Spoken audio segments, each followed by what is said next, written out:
विद्यार्थियों के हित में बढ़ते कदम। 20 से अधिक ऑनलाइन कोर्सेज के साथ आ रहे हैं हम। अब उत्तर प्रदेश में भी उत्कर्ष।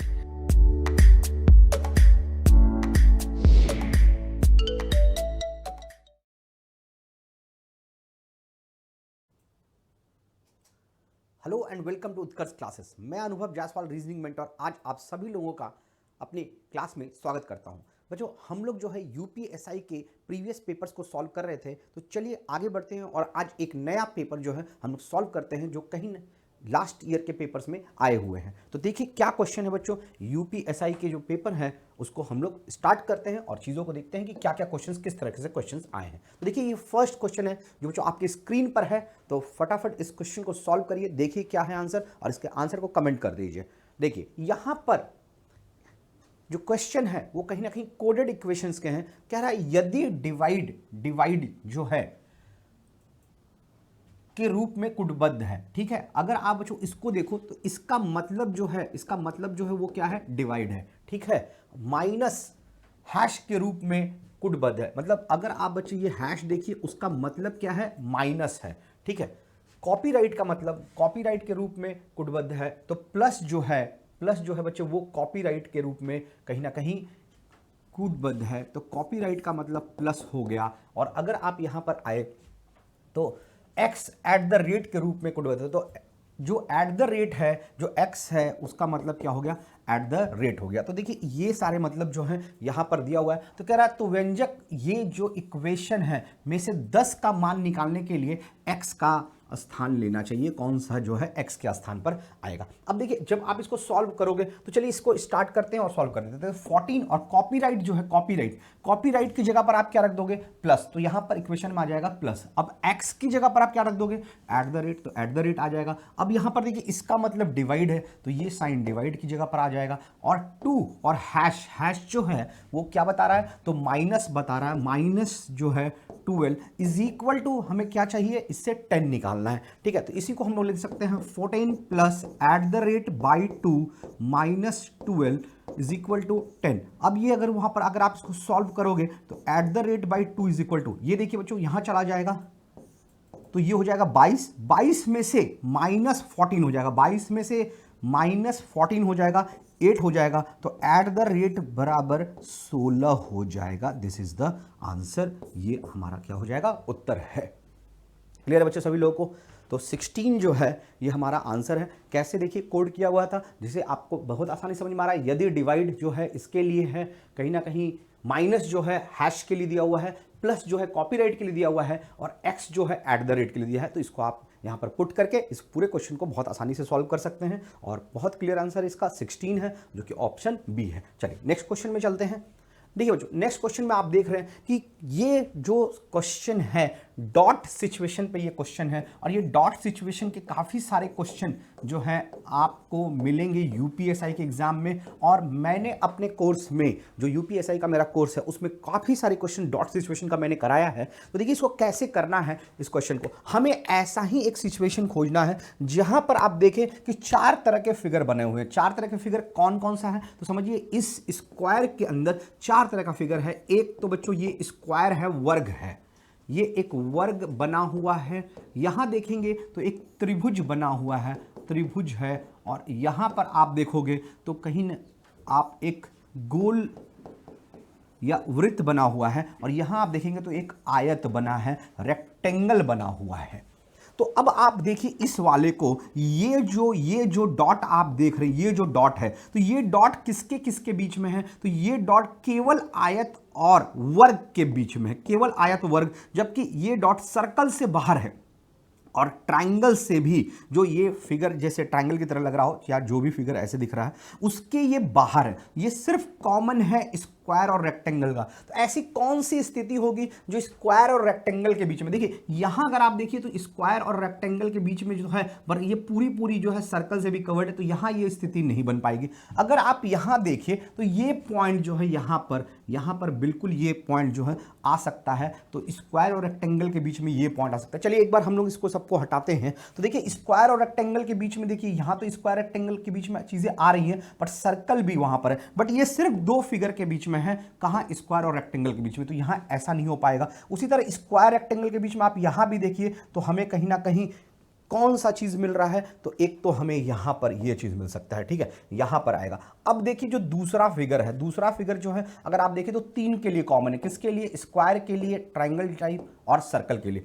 तो स्क्वायर, ट्राइंगल और सर्कल, इनके बीच में जो चीजें आएंगी, तो अगर आप यहां देखें तो सी में तो नहीं होगा। अब इन दोनों में देखिए तो स्क्वायर, ट्राइंगल और ये जो स्क्वायर हो गया, ये ट्राइंगल हो गया और ये सर्कल हो गया, तो स्क्वायर, ट्राइंगल और सर्कल के बीच में, तो यहां पर ये चीज यहां पर आ सकती है, स्क्वायर, ट्राइंगल और सर्कल के बीच में। अगर आप यहां भी देखेंगे तो स्क्वायर, ट्राइंगल और सर्कल के बीच में जो चीजें आएंगी तो वो भी यहां पर है, देखिए सर्कल है, ट्राइंगल है और स्क्वायर है, तो यहां वो चीज कहीं ना कहीं तीनों में कॉमन हो सकती है, ठीक है। अब देखिए जो चौथा है वो चारों के लिए कॉमन है, तो बच्चों यहां तो चारों के लिए कॉमन बिल्कुल हो रहा है कि यहां पर देखिए ये जो चीज होगा वो सर्कल भी है, ट्राइंगल भी है, स्क्वायर भी है और कहीं ना कहीं रेक्टेंगल भी है, चारों चीज के लिए यहां पर कॉमन हो रही है। बट यहां अगर आप देखें तो कोई भी एरिया हमें चारों के लिए कॉमन नहीं मिल पा रहा है, जो चारों में देखिए ट्राइंगल और यहां पर ये है, तो ये जो चीज है यहां पर ये नहीं हो पा रहा है, इसलिए इसका आंसर कौन सा होगा, बी होगा। तो हमें ऐसा सिचुएशन खोजना है जो यहां भी उसी तरीके से पॉसिबल हो, जिस जिस फिगर के लिए वो डॉट कॉमन है वहां यहां भी उस जगह के लिए वो डॉट क्या होना चाहिए, कॉमन होना चाहिए। तो वो सिर्फ बी को आप ध्यान से देखेंगे तो आपको पता चलेगा कि B option is the correct option. देखिए निम्नलिखित कथन पढ़ें और उत्तर देखिए, निम्नलिखित में से कौन सा तर्क मजबूत है, कौन सा तर्क मजबूत है, ठीक है। कथन, क्या सरकार को सभी सार्वजनिक स्थलों और कार्यस्थलों पर सीसीटीवी, तो बच्चे सार्वजनिक मतलब क्या हो गया, पब्लिक प्लेसेस पर बात हो रही है, पब्लिक प्लेसेस पर, जहां सार्वजनिक है, कहीं ना कहीं जो आम व्यक्ति हैं, आम लोग हैं, वहां पर कहीं ना कहीं घूम सकते हैं, उनके बारे में बात हो। और कार्यस्थलों पर जहां वो उनका वो काम करते हैं पर सीसीटीवी लगाना अनिवार्य, अनिवार्य मतलब कंपलसरी कर देना चाहिए। तर्क, हाँ इससे सार्वजनिक सुरक्षा के स्तर में वृद्धि होगी, तो बिल्कुल सही बात है, कहीं ना कहीं इससे सार्वजनिक सुरक्षा के स्तर में वृद्धि होगी और ऐसा किया जा रहा है, प्रैक्टिकल है। सभी जगह हम लोग चाहते हैं कि जो भी पब्लिक प्लेसेस है वहां सीसीटीवी लगाया जाए, ताकि अगर कोई भी ऐसी गतिविधियां हो जो आपत्तिजनक हो, चाहे वो वहां नहीं होना चाहिए, गलत कहीं कोई चीज हो रहा हो तो उसको आसानी से रोका जा सके और सुरक्षा को बढ़ाया जा सके, उसके लिए ये बात बहुत ही सही है और ऐसा किया भी जा रहा है। इसलिए ये तर्क तो बिल्कुल क्या है, मजबूत है। नहीं, निजता लोगों का अधिकार है और सीसीटीवी लगाना उसमें दखल अंदाजी होगी। बच्चों ये कहीं ना कहीं प्राइवेट प्लेसेस पर नहीं की बात हो रही है, पब्लिक प्लेसेस की बात हो रही है, तो ये बिल्कुल जो है गलत हो रहा है कि कहीं ना कहीं उसके जो प्राइवेसी होंगी वो कहीं ना कहीं लोगों को प्रॉब्लम आएगी। तो ऐसी कोई बात नहीं है, दखलंदाजी नहीं होगी, ट्रेसपासिंग नहीं होगी, इसीलिए ये जो है ये मजबूत नहीं है, क्योंकि पब्लिक सेक्टर की बात, पब्लिक प्लेसेस की बात हो रही है, कहीं ना कहीं प्राइवेट प्लेसेस की बात नहीं हो रही है। इसीलिए फर्स्ट वाला जो है बिल्कुल सही है, इसका जो तर्क मजबूत है वो फर्स्ट वाला होगा, ठीक है। तो बच्चों तो आंसर इज केवल तर्क पहला मजबूत है और ऐसा हो भी रहा है, ये प्रैक्टिकल है, लोग हम लोग चाहते हैं कि ये चीज़ें हो ताकि हम लोग कहीं ना कहीं सुरक्षा दे सकें और पब्लिक जो है कहीं ना कहीं सुरक्षित मौजूद करे, महसूस करे, ठीक है। चलिए अब आगे चलते हैं, नेक्स्ट क्वेश्चन देखिए। जो नेक्स्ट क्वेश्चन अगर आप देख रहे हैं, निम्न प्रश्न में एक कथन और उसके बाद दो पूर्वानुमान, पूर्व धारणा, अजम्पशन का क्वेश्चन है। आपको कथन में सब कुछ सत्य मानकर चलना और फिर दोनों पूर्वानुमानों पर विचार कर तय करना है कि कथन में दी गई जानकारी में से संदेह से परे कौन सा पूर्वानुमान कथनों को तार्किक रूप से अनुसरण करता है, कौन सा वाला कहीं ना कहीं इम्प्लिसिट है, निहित है। तो कह रहा अंतरराज्यीय न्यायाधिकरण। अब ये क्या है बच्चे, अंतरराज्यीय न्यायाधिकरण, तो इसको कहते हैं inter state tribunal, inter state tribunal. इसका काम क्या है, तो जब भी कोई दो राज्यों के बीच में या दो तीन राज्य मिलकर अगर इनके बीच में कहीं कोई चीज़ ऐसी आ जाती है जो इनके बीच में दिक्कत पैदा करी, जैसे आपको पता है कि कई बार नदी के जल को लेकर कई बार इनके बीच में कुछ प्रॉब्लम्स खड़ी हो जाती हैं, एक दूसरे से इनको प्रॉब्लम होने लगती है। और जैसे कावेरी जल विवाद जो था वो तमिलनाडु और कर्नाटका के बीच में था, तो कोई ये इंटरस्टेट प्रॉब्लम्स होती हैं, इसका जो निपटारा होता है वो अंतर्राज्यीय ट्राइब्यूनल जो है ये लोग करते हैं। तो कह रहा है कि जो अंतर्राज्यीय न्यायाधिकरण का निर्णय अंतिम है, भारत के मुख्य न्यायमूर्ति का फैसला। अच्छा अब यहां देखिए क्या कह रहा है, कि कह रहा है कि जो हमारे न्यायमूर्ति है, मुख्य न्यायमूर्ति हैं, उन्होंने कहा कि जो भी इंटरस्टेट ट्राइब्यूनल या अंतर्राज्यीय न्यायाधिकरण का निर्णय है वही अंतिम फैसला माना गया है। तो इससे क्या हमें पता चला, कौन सी बात यहां पर निहित है, यह बात हमें यहां पर देखनी है।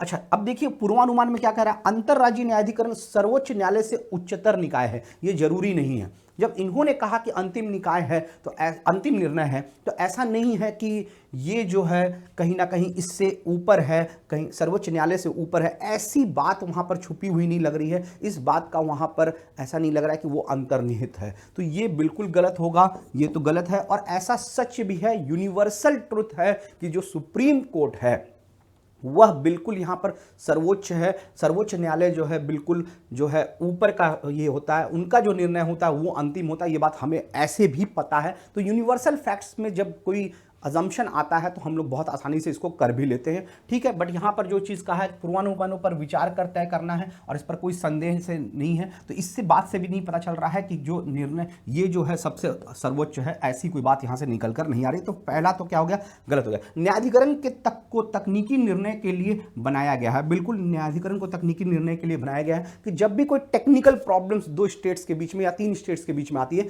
तो ये अपना फंक्शन करती है। इसलिए सेकंड वाला बिल्कुल क्या है, सही है। इसलिए इसका आंसर जो है बच्चों, ये पूर्वानुमान 2 जो है ये सही होगा, ठीक है, अंतर्निहित है। तो दिस इज द आंसर। चलिए नेक्स्ट क्वेश्चन में चलते हैं।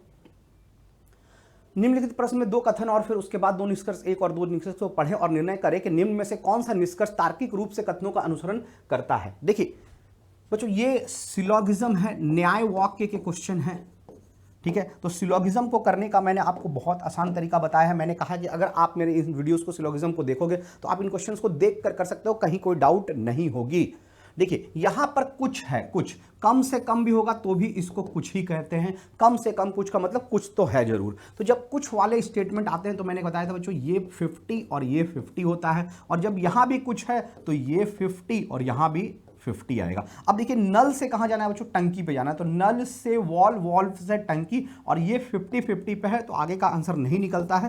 पहला क्या है, गलत है। सभी टंकियां, तो बहुत सिंपल बच्चे, यहां देखिए 50 है और सभी के बाद चीजें 100 पर आती है, इसलिए ये भी क्या हो गया, गलत हो गया। अब आपको यहां पर मिलेगा कि 1 और 2 दोनों अनुसरण नहीं करते हैं। First is the correct answer.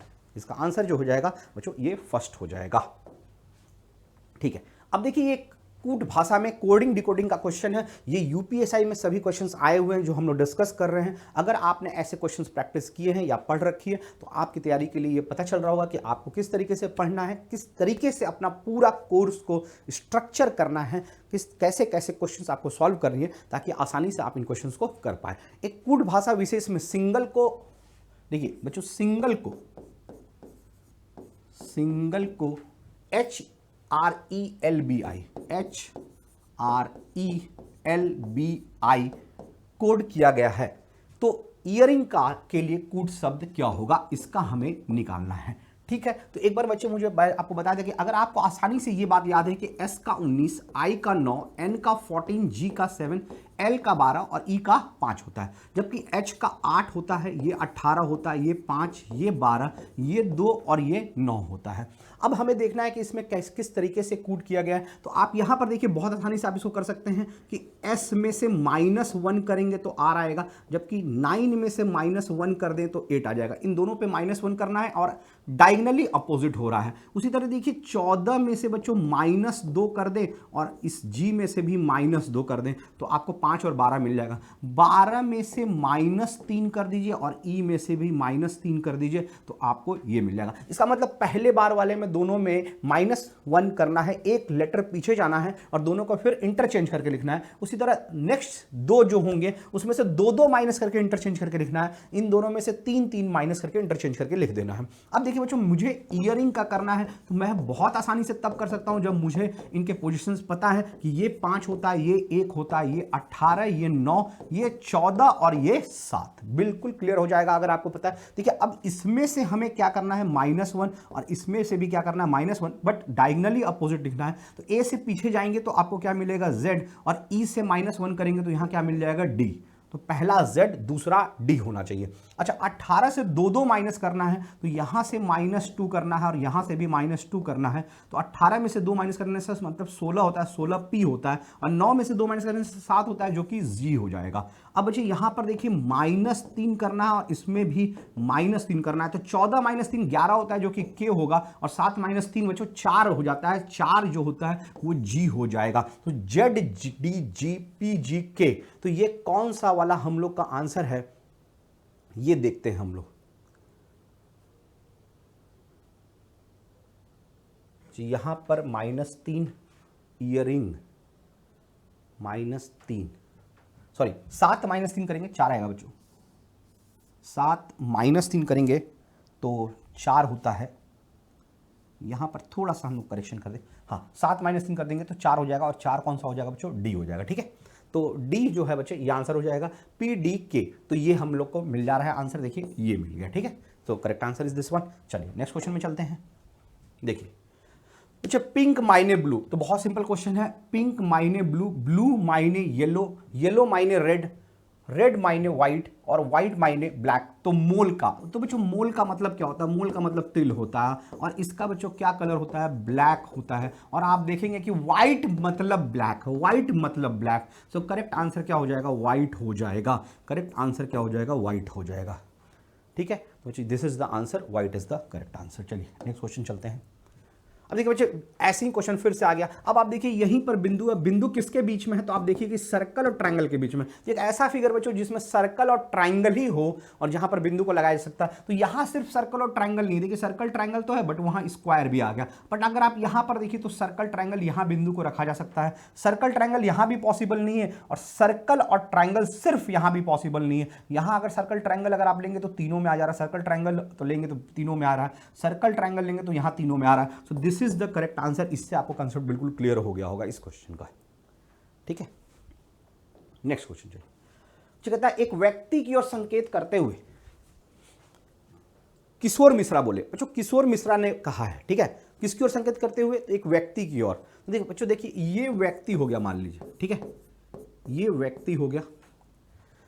एक व्यक्ति को संकेत करते हुए किशोर मिश्रा बोले इनके पिता, मतलब बच्चे इनके जो पिता होंगे, ठीक है, इनके जो पिता है, ठीक है, ऐसे समझ लीजिए, इनके पिता की एकमात्र पुत्री। बच्चे इनके पिता की एकमात्र जो पुत्री होगी, ठीक है, एकमात्र पुत्री। तो बच्चों आप एक बात बताइए कि इस व्यक्ति के पिता की एकमात्र पुत्री, इसका मतलब इसकी क्या लगेगी, तो इसकी बहन लगेगी। कहा व्यक्ति के पिता की एकमात्र पुत्री, मतलब इसकी बहन की बात हो रही है। ये व्यक्ति, इसकी बहन, ये दोनों बच्चे जो हैं ये लोग भाई बहन है, ये भाई है और ये क्या है, उसकी बहन है। इसके पिता की एकमात्र पुत्री के पति, अब बच्चे इसके जो पति होंगे, तो हम लोग को पता है बच्चे कि ये माइनस हो गया, और इसके जो पति है तो हम लोग ऐसे साइन को यूज करते हैं पति के लिए, तो इसके पति को यहां रख देते हैं बच्चे, इसके पति यहां पर है, तो माइनस है, ये प्लस है, ये दोनों कहीं ना कहीं हस्बैंड और वाइफ है, ये हस्बैंड है, ये वाइफ है, ये उसके जो है भाई है। ठीक है, पुत्री के पति मेरे ससुर है, तो किसके ससुर है बच्चे, तो किशोर मिश्र के ससुर है। अगर बच्चे ये ससुर है, तो ये ससुर है अगर, तो आपको एक बात समझ में आ गई होगी, इनकी जो बेटी होगी, इनकी जो पुत्री होगी, उसी से किशोर मिश्रा का, किशोर मिश्र की शादी हुई होगी। ठीक है, तो बच्चे ये किशोर मिश्र हो गए, यहां पर हो गए। अब देखिए इनकी शादी जो है इनकी पुत्री से हुई है, तभी ये जो है इसके क्या होंगे, ससुर होंगे। ठीक है, अब यहां पर देखिए बच्चों, अब ऐसे बन गया। ठीक है, कह रहा किशोर मिश्र की पत्नी, तो किशोर मिश्र की पत्नी कौन है बच्चे, तो किशोर मिश्र की पत्नी तो यही ना है बच्चे, किशोर मिश्र की पत्नी जो है वो ये है। अब कह रहा है इनकी, किशोर मिश्र की पत्नी का उस व्यक्ति से, मतलब बच्चे इसका, इनका उस व्यक्ति से, मतलब यहां पर इससे क्या संबंध है। अब देखिए बच्चे, पुत्री की जो पति है, उनकी जो वाइफ है, तो ये जो कहीं ना कहीं माता और पिता हैं किसकी, इनकी। ठीक है, किशोर मिश्र की पत्नी के माता पिता तो यही है, ये पिता है, ये माता है, और इनकी माता की क्या है, ये भाई है, ये बहन लगते हैं तो ये भाई है। तो बच्चे ये हो गए मामा और ये हो गई भांजी। तो कह रहा है कि किशोर मिश्रा की पत्नी का उस व्यक्ति से क्या संबंध है, तो बहुत सिंपल है बच्चे, यहां पर तो यहां पर क्या हो गया, भांजी हो गया। ठीक है बच्चे, देखिए व्यक्ति के पिता की एकमात्र पुत्री तो ये दोनों कहीं ना कहीं क्या हो गए, भाई बहन हो गए। इनकी जो पति है किशोर मिश्रा के ससुर है, तो उनकी पत्नी जो है इन दोनों की कहीं ना कहीं बेटी है, और ये उनकी माँ के भाई हैं, तो ये उनकी कहीं ना कहीं ये जो व्यक्ति है उसको मामा हो गए, और ये जो किशोर मिश्रा की पत्नी है वो भांजी हो गई। यहाँ जो ऑप्शन है बी आप टिक कर दीजिए। क्लियर है बच्चे? नेक्स्ट क्वेश्चन में चलिए। देखिए, निम्न कथन को पढ़ें और उत्तर दें, निम्न से कौन सा तर्क मजबूत है। आजकल कई राज्य अंतरराज्य मतलब बच्चे इंटरस्टेट जल साझा विवाद में उलझे हुए हैं। इनमें से कई विवाद वर्षों से, बिल्कुल बच्चे, जैसे मैंने आपको थोड़ी देर पहले कावेरी जल विवाद का जो उदाहरण दिया है, तो ऐसे कई स्टेट्स में कहीं ना कहीं पानी को लेकर, कहीं ना कहीं रिवर को लेकर, और भी कुछ ऐसे टेक्निकल प्रॉब्लम्स होते हैं, कोई कर को लेकर, कोई टैक्स को लेकर कोई अगर विवाद हो जाता है, तो कई बार इसमें जो है इंटरस्टेट ट्रिब्यूनल जो है हस्तक्षेप करके उन दोनों के बीच का विवाद को कहीं ना कहीं सुलझाते हैं। बट ऐसा जो विवाद होता है वे बहुत टाइम लग जाते हैं सुलझाने में। तो यही कह रहा है कि विवाद वर्षों से अनसुलझे पड़े हुए हैं। क्या भारत सरकार को सभी जल स्रोतों को राष्ट्रीयकरण कर देना चाहिए? तो देखिए बच्चे, अगर उसका नेशनलाइजेशन हो जाएगा तो कहीं ना कहीं वो आसानी से ऐसे प्रॉब्लम्स को थोड़ा सा सॉल्व किया जा सकता है। तो कह रहा है कि हाँ, इससे जल का इष्टतम। अब देखिए बच्चे, ऐसे क्वेश्चन में क्या होता है, एक हाँ होता है, मोस्टली आपको एक हाँ मिलेगा, दूसरा ना मिलेगा, या दूसरा भी हाँ हो सकता है, उसमें कोई दिक्कत नहीं है। ठीक है, तो आपको देखना है कौन सा वाला मजबूत है। तो इसमें देखिए, अगर कहता है हाँ, इससे जल का इष्टतम उपयोग हो सकेगा, बिल्कुल हो सकेगा। और जो क्यों, ऐसा क्यों? क्योंकि इससे कृषि वर्षा पर निर्भर है, उसमें तेजी से वृद्धि हो सकेगी।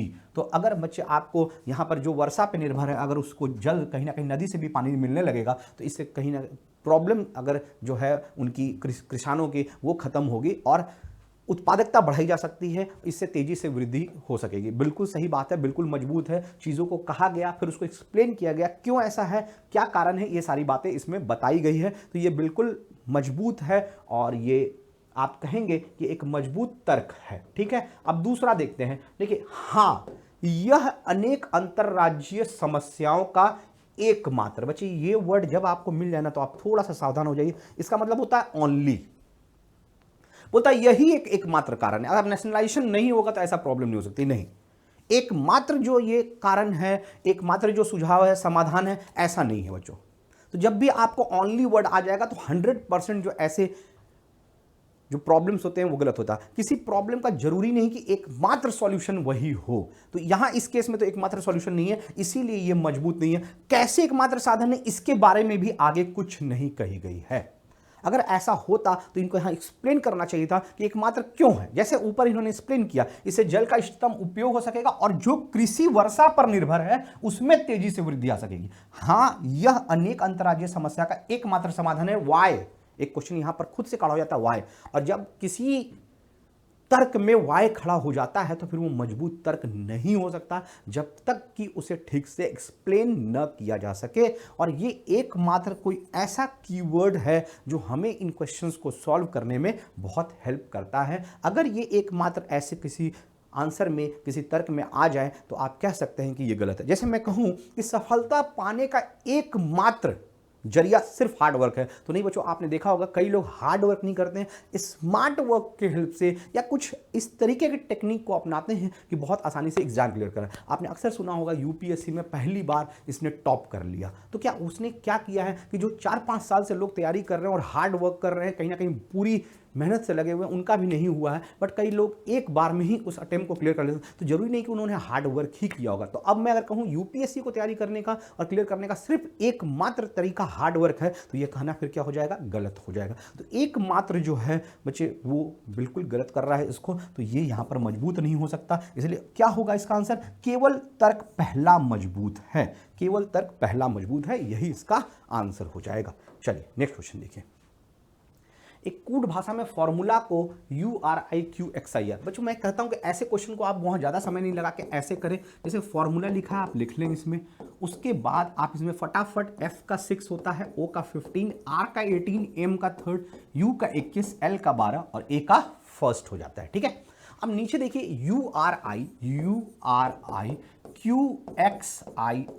अब अगर आप इसको यहाँ 21 लिख दें, यहाँ 18, यहाँ 9, यहाँ 15, यहाँ 24, यहाँ 9 और ये 18 होता है। अब ध्यान से अगर आप देखें तो कुछ ना कुछ आपको इनमें, देखिए 6 को आप खुद सोचिए कि 6 को आसानी से किससे रिलेट कर सकता है, तो 9 से, मैं अगर एक बार इससे चेक करूं तो 6 पर कितना करना पड़ रहा है, +3।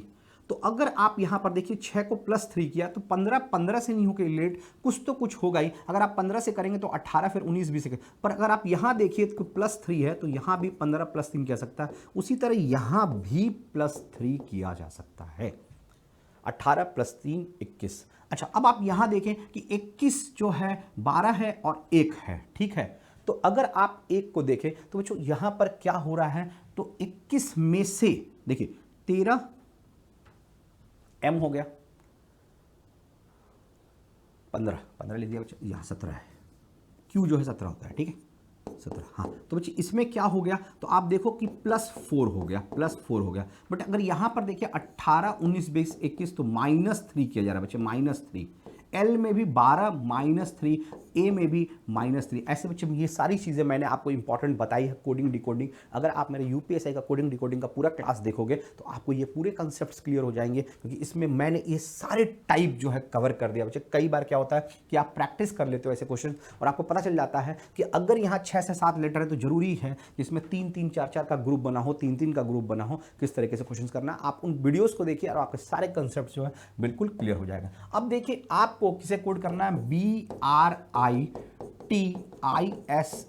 तो बच्चे आपको पता है I पर +3 करना था, तो 9 होता है, ये 18 होता है, ये 2 होता है, 20 9 19 और 8। ये बातें बच्चों मैंने आपको याद भी कराई है, अपने वीडियोस में मैंने ये चीजें याद भी कराई है कि कैसे आपको याद करना है। जैसे D 4 होता है, G 7 होता है, I 9 होता है, M 13 होता है, O 15 होता है, S 19 होता है, V 22 होता है, U 21 होता है, W 23 होता है। यहां तक कि मैंने आपको यह भी याद कराया है कि रिवर्स से भी उसे कैसे करना है।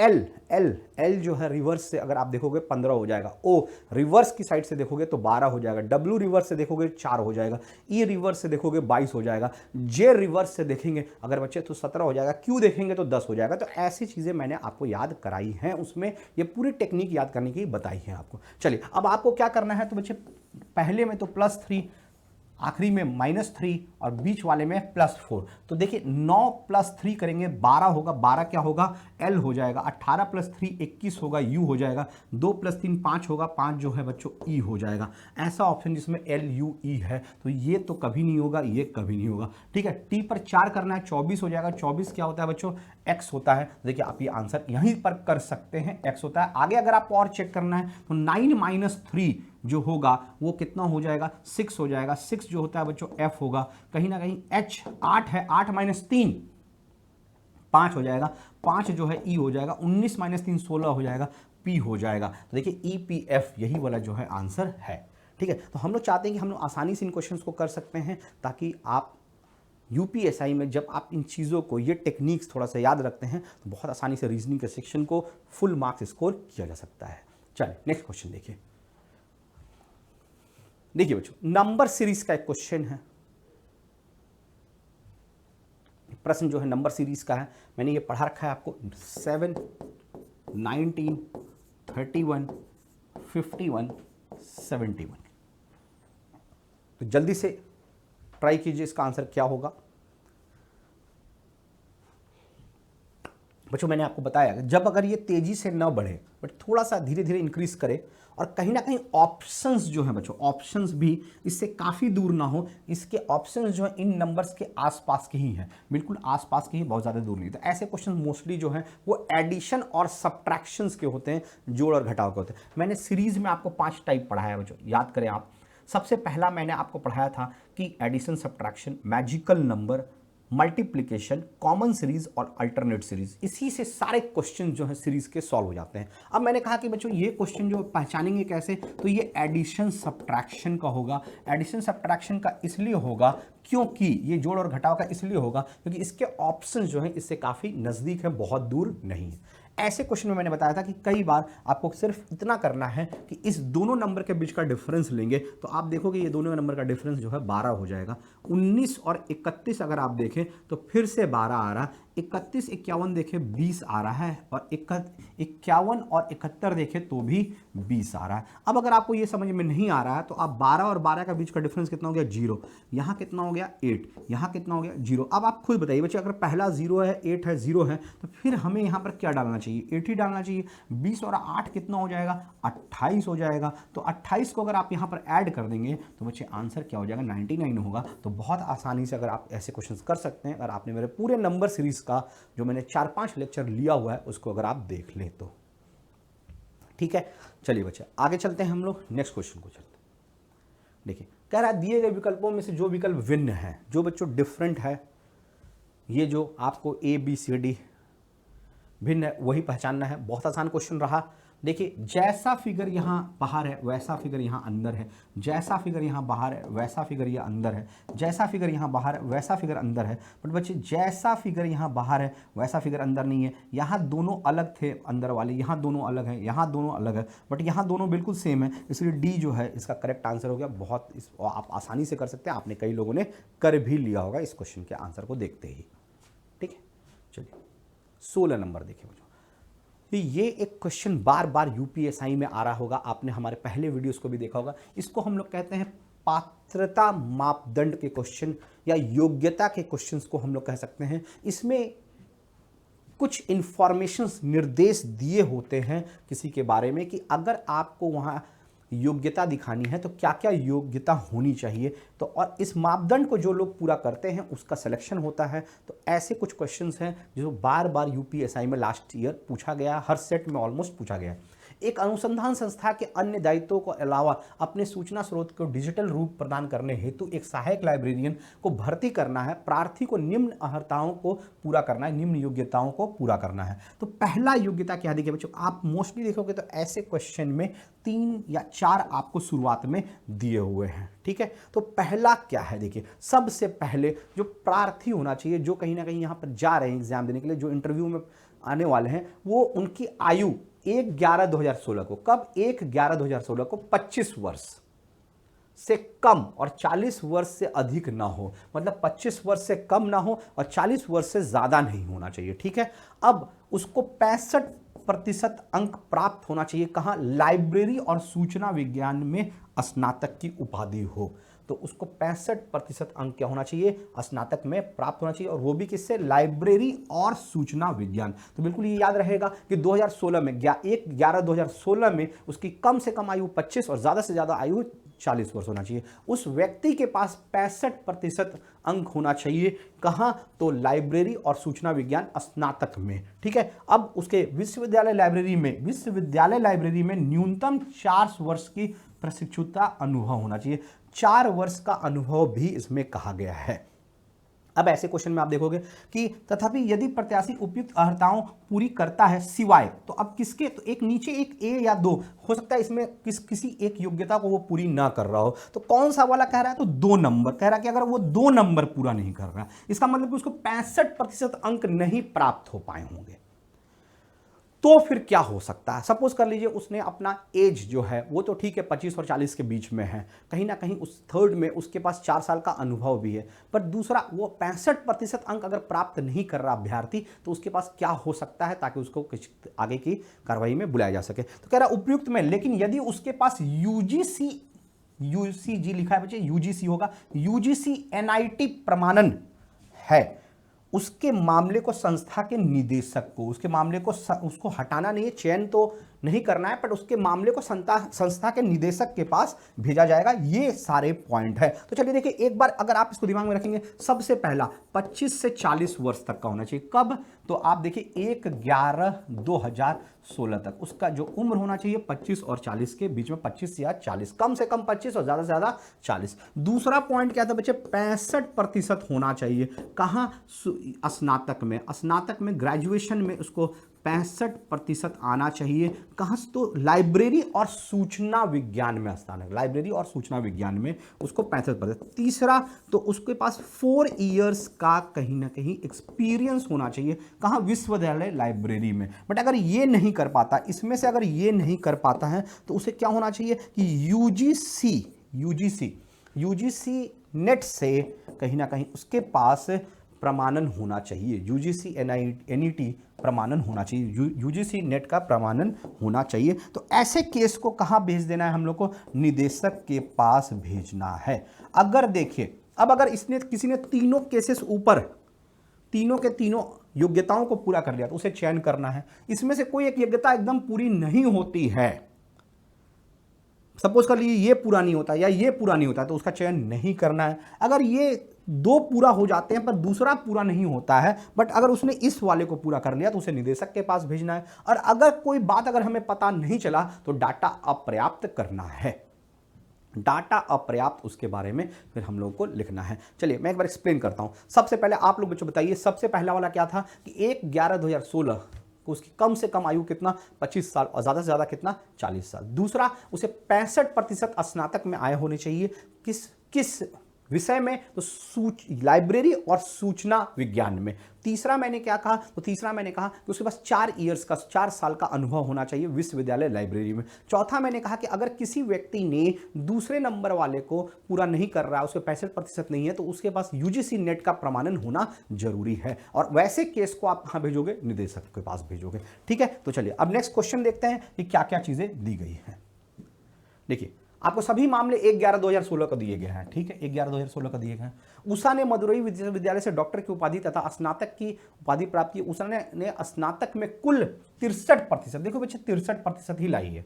तो सेकंड पॉइंट, जहां पर 65 चाहिए था वहां इसके पास 63 ही है, 63। तो सेकंड वाला जो है अभी पूरा नहीं हुआ है, सेकंड वाला नहीं हुआ। उषा ने वर्ष 2000 में यूजीसी एनईटी योग्यता प्राप्त की है। इसका मतलब उसने जो आपको कहा गया था सिवाय, वो अगर 65% नहीं है तो उसके पास यूजीसी एनईटी योग्यता प्राप्त होनी चाहिए, तो वो है। जब वो 23 वर्ष की थी उषा को विश्वविद्यालय लाइब्रेरी में 6 वर्ष का प्रशिक्षुता का अनुभव है, तो मतलब उसके पास अनुभव भी है। ठीक है, अब देखिए, जब वो 23 वर्ष की थी, उषा ने वर्ष 2000 में, और जब वो 23 वर्ष की थी, यहां पर कह रहा है उषा ने वर्ष 2000 में यूजीसी नेट से योग्यता प्राप्त की जब वो 23 वर्ष की थी। तो 2000 में 23 है, तो बच्चों अगर 16 साल में आप देखिए तो 23 + 16 तो बिल्कुल 39 ईयर्स की, जो कि 40 से क्या है, कम है। तो उसका एज वाला क्राइटेरिया भी फुलफिल हो गया,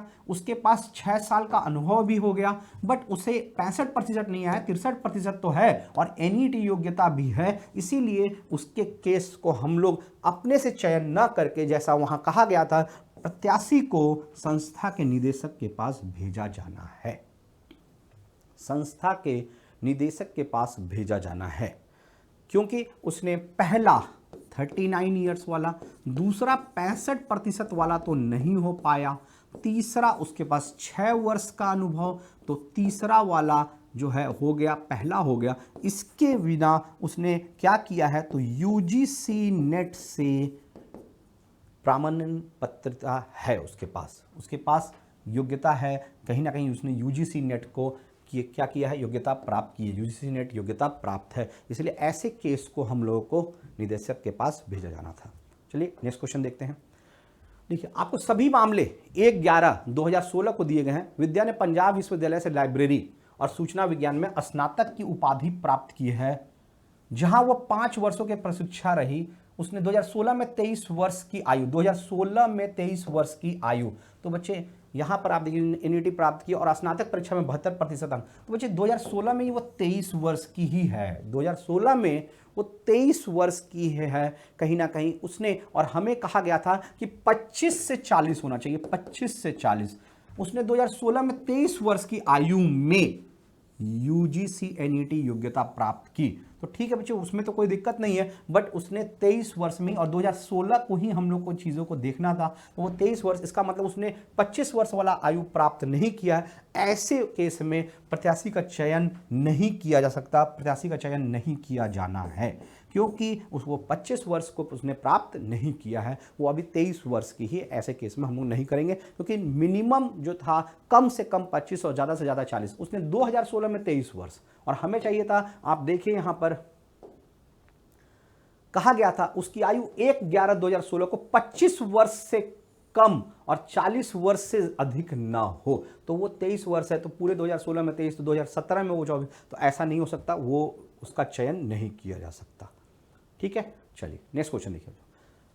आपके सभी मामले 1/11/2016 को दिए गए हैं। मेघा ने 69% अंकों के साथ लाइब्रेरी और सूचना विज्ञान, ठीक है बिल्कुल 69%। इसका मतलब कौन सा वाला केस, तो 69% वाला ग्रेजुएशन वाला तो मामला इसने ठीक किया है, प्राप्त किए। वो रांची विश्वविद्यालय में प्रशिक्षु के रूप में काम कर रही है। काम कर रही है पर कितने साल का, क्योंकि नीचे आपको पता था 4 इयर्स चाहिए थे, तो ये साल कितने साल का उसका नहीं पता। उसने हाल ही में अपना जन्मदिन मनाया है, तो बच्चे 50 साल के एज में, 40 साल के एज में, 30 साल के एज में, कहीं ना कहीं 20 साल के एज में कब मनाया है ये भी हमें नहीं पता। हमें फर्स्ट के बारे में, एज के बारे में और एक्सपीरियंस के बारे में कोई भी डेटा नहीं है, कोई भी डेटा नहीं है। जब डेटा नहीं है तो बच्चे हम लोग इसका चुनाव भी नहीं कर सकते, निदेशक के पास भी नहीं भेज सकते। हम लोग को क्या करना पड़ेगा, तो निर्णय लेने के लिए दिया गया डेटा अपर्याप्त है।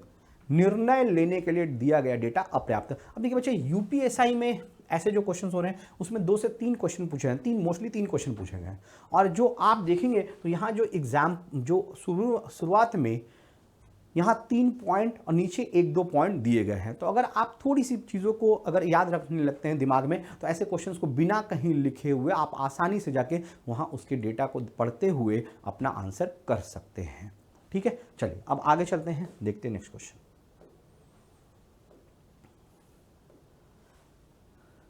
17, ठीक है। हाँ, तो 17वां क्वेश्चन क्या है बच्चा, एक व्यक्ति पूर्व में 20 मीटर, देखिए कहीं से वो व्यक्ति बच्चा स्टार्ट करता है, इनिशियल पॉइंट है, सपोज कर लीजिए प्रारंभिक बिंदु यही है।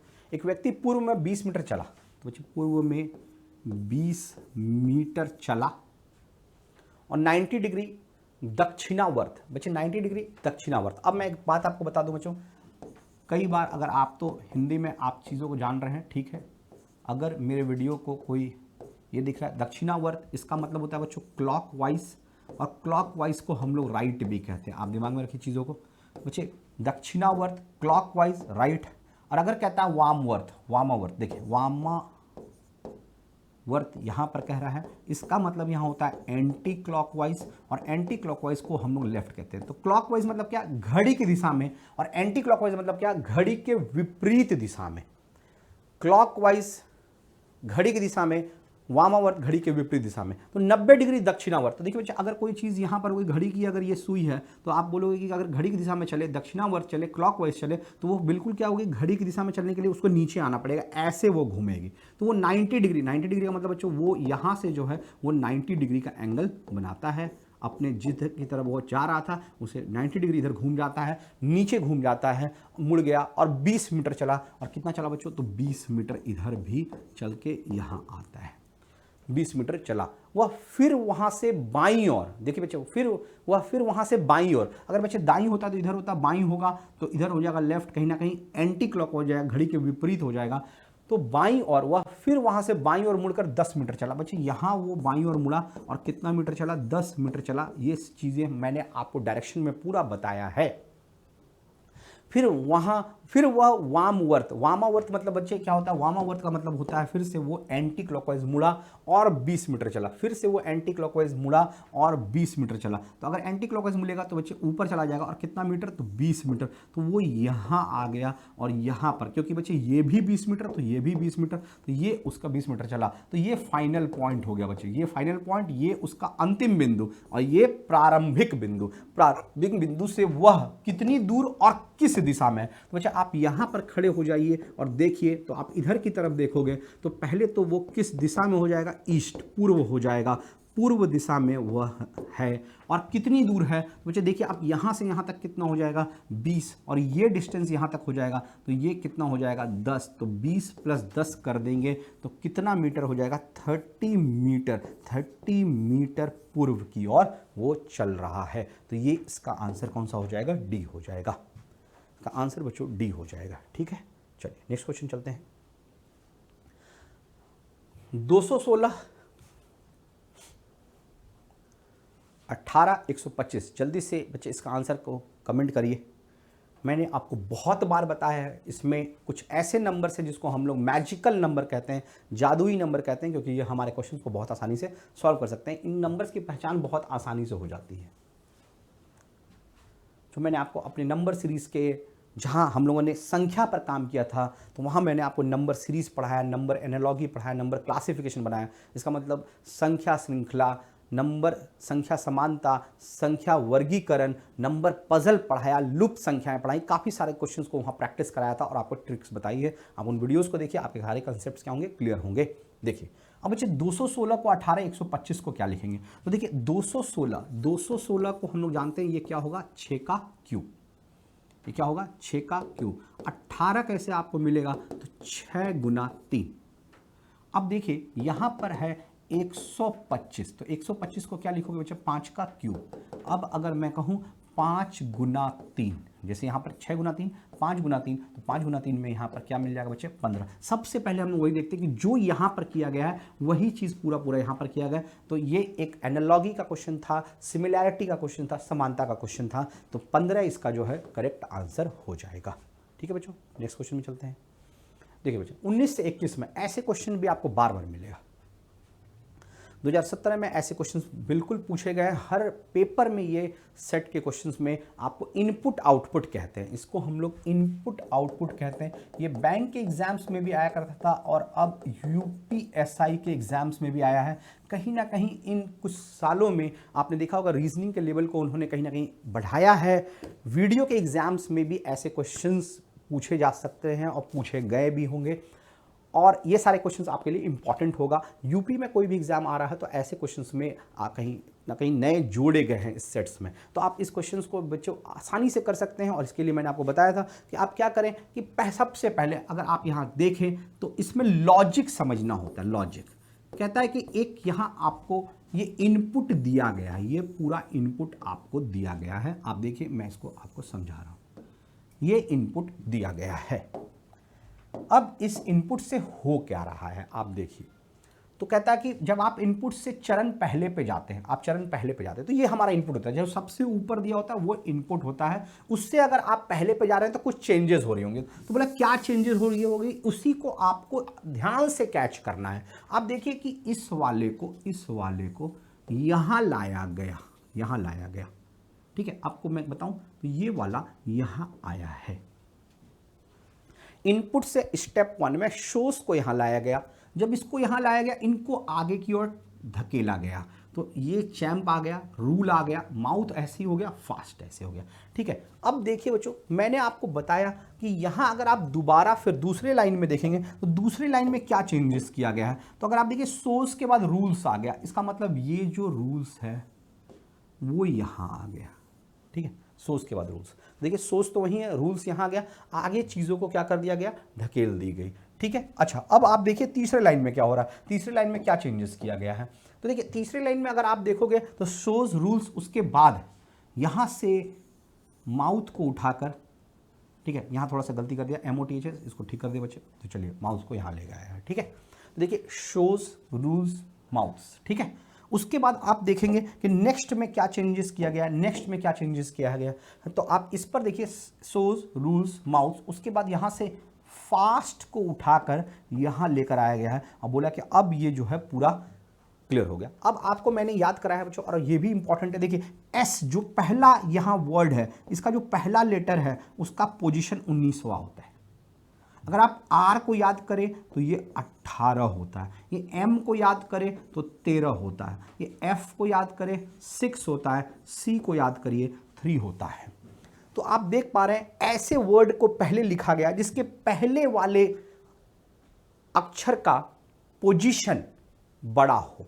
S 19, R 18वें नंबर पे, M 13वें नंबर पे, F 6 नंबर पे और C 3rd नंबर पे। इसका मतलब कहीं ना कहीं डिक्रीजिंग ऑर्डर में इनको यहाँ पर सेट कर दी गई है। तो ऐसे तमाम लॉजिक मैंने अपने इनपुट आउटपुट वाले सेक्शन में पढ़ाया है बच्चों, इनको देखें, वीडियोस से आपको काफ़ी फायदा होगा। मैंने इन सारे क्वेश्चंस को वहाँ सॉल्व करा रखे हैं। अब देखिए इसी बेस पर जो यहाँ का लॉजिक है, उस लॉजिक को हम लोगों ने समझ लिया कि हम लोगों को ऐसे अरेंज करना है कि जो वर्ड का पहला अक्षर बड़े पोजीशन पे होगा उसको पहले, फिर उसके बाद कम वाला, फिर उससे कम वाला, उससे कम वाला और उससे कम वाला लास्ट में अरेंज होगा, और हर स्टेप में एक ही चीज़ों को बदली जाएगी। इसी क्वेश्चन को हम लोग जरूरी नहीं कि पूरा लिखते हैं, हम लोग इसको ऐसे कर सकते थे कि लास्ट स्टेप यहां ऐसे लिखा हुआ है, इसको शॉर्ट में भी लिखते तो हमें बहुत आसानी हो सकती थी। हम लोग लिख सकते हैं कि पहला एस होगा, फिर आर होगा, फिर एम होगा, फिर एफ होगा और फिर सी होगा। एस किसके लिए? तो शोज के लिए, आर किसके लिए? रूल्स के लिए, एम माउथ्स के लिए, एफ फास्ट के लिए और सी जो है कैंप्स के लिए हो जाता। अब देखिए इस पर क्वेश्चन को कैसे हम लोग सॉल्व कर सकते हैं। अब ये क्वेश्चन है, उपयुक्त चरण में अनुपालित नियमों के अनुसार निम्न इनपुट के लिए अंतिम चरण। तो ये तो बहुत ही इजी क्वेश्चन हो गया बच्चे। अंतिम चरण वही होगा जो बिल्कुल अरेंज होगा। मैंने कहा बिल्कुल अरेंज होगा। अब बिल्कुल अरेंज होने का मतलब हो गया यहां सबसे बड़ा लेटर होना चाहिए बच्चे, C S S S C. तो सबसे बड़ा लेटर तो एस वाला है, सॉरी इसमें सबसे बड़ा लेटर तो एस वाला ही होगा, एस से ही स्टार्ट होगा क्योंकि सी से तो स्टार्ट हो ही नहीं सकता। तो डी हमारा कभी आंसर नहीं होगा। अब देखिए एस के बाद इसमें बड़ा लेटर देखिए, बड़ा लेटर का मतलब ये हो गया एस 19 होता है, 19 होता है, 19 होता है, यहां सी 3, यहां एन 14 और यहां बी 2 होता है। तो ये तो कभी हो ही नहीं सकते, ये भी हो ही नहीं सकता। यही होगा एस 19 हो गया, एन 14 हो गया, सी 3 हो गया। बट यहां भी देखिए सी 3 है पर आर को अब देखें तो यहां 18 और यहां ओ 15। तो डिक्शनरी में बाद में ये लेटर आएगा, पहले ही आएगा। उसी तरह देखिए बी आर है और बी एल है, तो यहां बी तो ठीक है 2 है, यहां 2 है, पर अगर आप आर का देखें तो 18 होगा और एल का देखिए तो 12 होगा। तो इस तरीके से डिक्रीजिंग ऑर्डर पे इसको अरेंज कर दिया गया। सो आंसर क्या हो जाएगा? बी हो जाएगा। आंसर बी हो जाएगा बच्चों, ठीक है। अब देखें नेक्स्ट क्वेश्चन इसका। देखिए बच्चे इनपुट दिया हुआ है, कह रहा है कौन सा वाला निम्न चरण में कोल तत्व की स्थिति ज्ञात करें। चलिए अब देखिए इनपुट यहां पर है। अब देखिए इनपुट क्या है, तो इनपुट मैं अगर लिखूं तो इनपुट मैं लिख देता हूं। देखिए इसको सिंपल से इनपुट को मैं खाली पहले लेटर को ले लो सी। अब देखिए सी के साथ ओ भी है, सी 2 बार है तो हम लोग सी ओ को लेके चलते हैं, ठीक है। दूसरा एस को लेके चलते हैं, तीसरा बी को लेके चलते हैं, पर बी के साथ 2 है तो बी आर ले लेते हैं। उसके बाद एन है, उसके बाद आप देखो बी एल है, उसके बाद आप देखिए तो सी आर है, ठीक है। ये बी एल किसके लिए है? तो ब्लास्ट के लिए है। बी आर किसके लिए? ब्रीफ के लिए। सी आर क्राइस के लिए। सी ओ कोल के लिए। अब जब आप इसको अरेंज करोगे तो स्टेप 1 में, स्टेप 1 या पहला चरण में सबसे पहला लेटर किससे होगा? एस होगा। इसको आगे ढेलिए, सी ओ यहां बी आर, यहां एन, यहां बी एल और यहां सी आर। चरण दूसरा, स्टेप 2, दूसरा चरण S तो होगा और S के बाद अब क्या आ जाएगा? N आ जाएगा, ठीक है। उसके बाद CO को आप इधर ठेलिए, BR यहां आएगा, BL इधर हो जाएगा, CR इधर होगा। अब स्टेप 3 में देखिए, आप स्टेप 3 में देखोगे तो S N और अब क्या आना चाहिए? तो देखिए पहले CR आना चाहिए, CR पहले होगा क्योंकि R का मतलब 18 और CO बाद में क्योंकि O का मतलब 15, यहां BR और यहां BL। अब देखिए बच्चों अगर आप आगे भी जाना चाहो तो नहीं जा सकते हैं क्योंकि पहले एस का पोजीशन यहां पर 19, एन का 14, इसका सी तो है 3, पहला 3 है पर आर के चलते ये 18 हो गया। यहां सी पहला तो 3 है पर ओ के चलते ये 15 हो गया। अब देखिए यहां बी तो 2 है, यहां भी 2 है बट आर के चलते ये 18 और ये 12 हो गया। इसका मतलब हमें पता चल गया कि अब ऐसे ही अरेंज करना है, पहले 19, 14, 3, 3, 2, 2 बट 18, 15 में पहले 18, 18, 12 में पहले 18 होगा। अब इसको अरेंज करने की जरूरत नहीं है। स्टेप 3 जो है बच्चे इसका लास्ट जो है ये है कोल स्टीर ब्रीफ। अब कह रहा है कि तीसरे चरण में कोल तत्व की स्थिति ज्ञात करें। तो कोल तत्व बच्चे यहां है, दाएं से तीसरा होगा और बाएं से चौथा होगा, दाएं छोर से तीसरा। चलिए तो आंसर भी है यहां पर। देखिए बाएं छोर से कुछ भी नहीं किया, दाएं छोर से तीसरा है तो ये वाला आंसर हो गया। अब नेक्स्ट क्वेश्चन देखते हैं। कहता है उपर्युक्त चरणों में अनुपालित नियमों के अनुसार दिए गए इन इनपुट को अंतिम चरण में कोल और स्टीयर्स के बीच तत्वों की संख्या ज्ञात करें। तो बच्चों अंतिम चरण में, या आप देखिए अंतिम चरण तो हमें पता है अंतिम चरण कौन सा था? तीसरा था। एक बार आप उसको बना लेते हैं उसके बाद ये क्वेश्चन बहुत आसानी से। तो अंतिम चरण तो यही है, किसके बीच में? कोल और स्टीयर्स के बीच में, मतलब इन दोनों के बीच में, इन दोनों के बीच में जो है उसका याद करना है कितने हैं। तो उन दोनों के बीच में एक तो N हो गया और दूसरा CR हो गया, तो कितने हो गए? 2 हो गए। तो बच्चे इसका आंसर जो है 2 हो जाएगा। बहुत आसानी से आप कर सकते हैं। तो आई होप कि आपको बच्चों चीज़ें पसंद आई होगी, समझ में आई होगी, कोई भी डाउट नहीं होगा। मैंने कोशिश किया कि आपके सारे डाउट्स को क्लियर करें और इस तरीके से बच्चे आप एग्जाम्स की तैयारी कर सकते हैं। धन्यवाद, थैंक यू बच्चों, जय हिंद।